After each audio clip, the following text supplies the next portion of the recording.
all have limitations. We all have dimensions of ourselves that we view as inadequate. Whether we're not fit enough, smart enough, creative enough, the list can go on and on. We could play this game all day. These views stem from internal perceptions of ourselves, as well as interpretation of signals of acceptance and non-acceptance from those around us. The hallmark of humanity, though, is aspiration. We each aspire to be free of those limitations, be able to have our abilities be magnified, and our limitations be translated from barriers to beacons of possibility. How can we bridge from where we are to where we each aspire to be?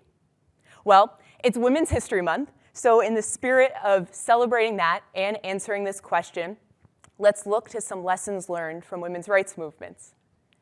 These movements exemplify the relentless pursuit of tearing down barriers and expanding horizons, whether that's in getting the right to vote, being able to access equal opportunity in employment, which was only codified in law in the late 1960s, so quite recent, and being able to foresee entering industries previously thought to be off limits. It's in that spirit of entering industries previously thought to be off limits where my personal movement began with one individual in particular who did just that.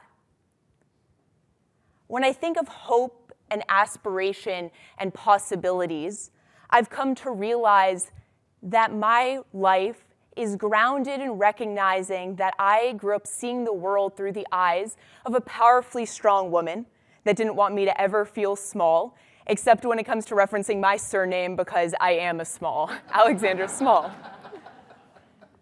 For the longest time, I didn't understand what my mother did for a career. When I would occasionally go to the hospital with my mom, I would sit at the nurse's station drawing on the whiteboard. I would follow my mom's every move out of the sides of my eyes, and I would see her talk a lot with patients on stretchers and nurses and families. I thought that was her job, to talk, and that the IV drips, blood pressure machines, and rubber gloves were just decorations enhancing the sterile hospital environment.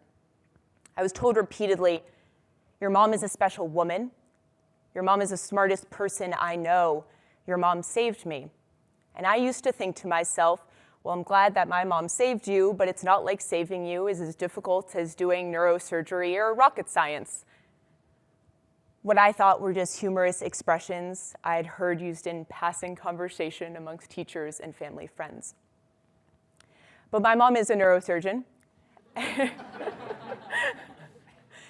And not just any neurosurgeon. My mom was the first woman trained in neurosurgery at Harvard University. Being the daughter of a neurosurgeon meant thinking it perfectly normal growing up having a model brain and/or spine in the trunk of the car. It meant knowing that if we were on a flight and there was an overhead announcement asking for medical assistance, my mom would jump up to be the first person to assist a fellow passenger. And it meant knowing that my mom has some outlandish superpowers that enables her to take patients from paralysis to partying post-operation. That talent is awe-inspiring. Yet despite those accomplishments, I've come to realize the pervasive constraints that define our societal expectations, that along our journeys we may face roadblocks or external negative interpretations of how we show up that makes us look at ourselves differently and see limitations in ourselves that we hadn't necessarily seen before. For a really literal example of this, remember, my mom was the first woman trained in neurosurgery. There were no other women. Her locker was in the men's one as a result. Women nurses wore scrub dresses in general. Their knees were exposed. Now, having skin exposed in the operating room is a really big bozo no-no. But my mom would wear a scrub dress at first in the operating room because that's how things were, and it's what women were expected to wear. Now, yes, that attire wasn't exactly appropriate for the activity at hand, and we can laugh about that. We can also laugh about the absurdity that being a surgeon meant being a man. But I bring these up because we all have expectations about who we can be and how we show up that informs our expectations around what is possible. Organizational behavior research shows us that women in the workplace are perceived to be less competent, ambitious, and competitive compared to men. This oftentimes results in being overlooked for leadership positions as a result, unless presenting as atypical women. But that, in turn, can lead to negative reactions to female agency and authority. Such backlash stems from expectations around who certain individuals should be in certain environments. Thus far, I ground examples in my mom's story, but it's also my story. My sense of motivation and dreams and purpose stem from observations I've had and experiences that I've had as well alongside this journey with her. For you, dimensions of the anecdotes that I describe may resonate in different ways from which they resonate with me. But I bring them up because as we all try to aspire to something greater than where we are at present, we do all have expectations around who we can be and how we show up. External expectations centered around this particularly showed up for me in my experience in the financial services industry. I took over heading investment products for a business area with hundreds of billions of dollars in assets. And when I took on that role, I started doing little A/B tests, my favorite statistical concept I learned in statistics class once upon a time. I would do little tests around my manner of communication.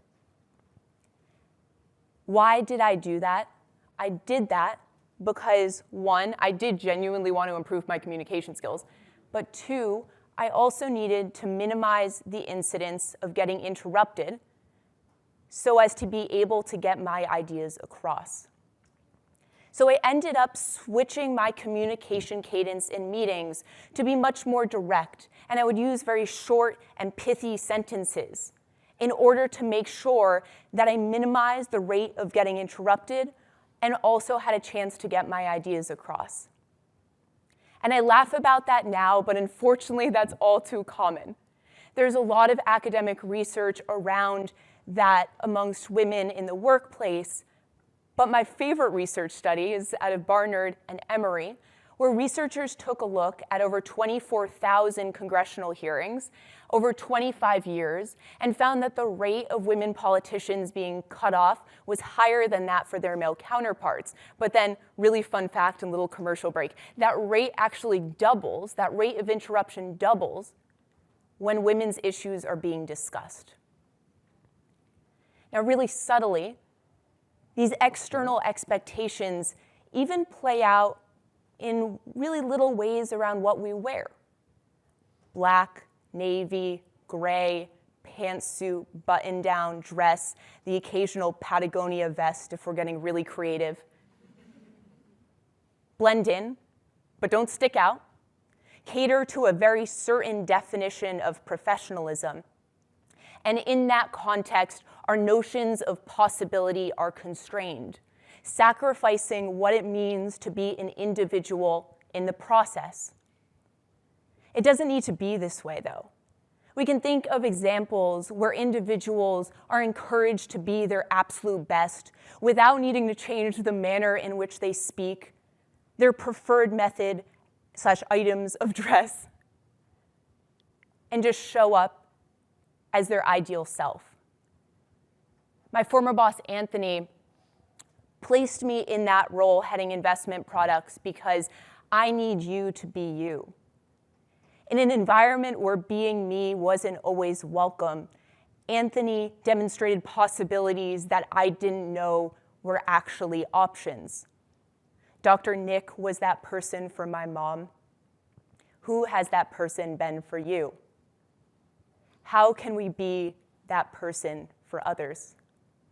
That person that helps us bridge from where we are at present to where we each aspire to be despite our limitations.